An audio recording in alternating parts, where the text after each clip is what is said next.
What is the current status of Fermat's last theorem?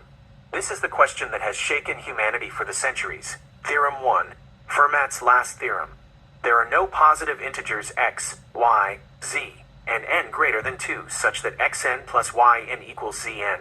Andrew Wiles, a researcher at Princeton, claims to have found a proof. The proof was presented in Cambridge, UK during a 3-day seminar to an audience which included some of the leading experts in the field.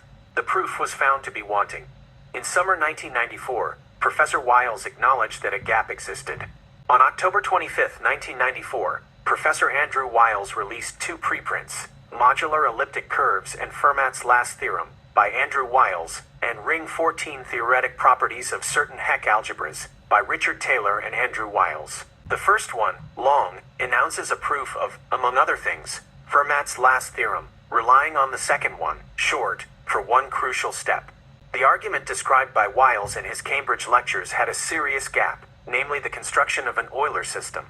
After trying unsuccessfully to repair that construction, Wiles went back to a different approach he had tried earlier but abandoned in favor of the Euler system idea. He was able to complete his proof, under the hypothesis that certain Hecke algebras are local complete intersections. This and the rest of the ideas described in Wiles' Cambridge lectures are written up in the first manuscript. Jointly, Taylor and Wiles established the necessary property of the Hecke algebras in the second paper. The new approach turns out to be significantly simpler and shorter than the original one, because of the removal of the Euler system. In fact, after seeing these manuscripts, Faltings has apparently come up with a further significant simplification of that part of the argument. The papers were published in the May 1995 issue of Annals of Mathematics. For single copies of the issues, send email to jlorder@junix.hcf.jhu.edu for further directions.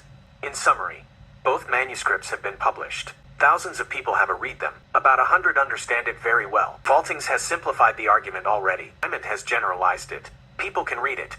The immensely complicated geometry has mostly been replaced by simpler algebra.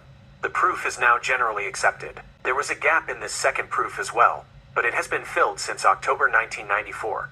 Follow my page and save this video so you don't miss the related conjectures of Fermat's last theorem.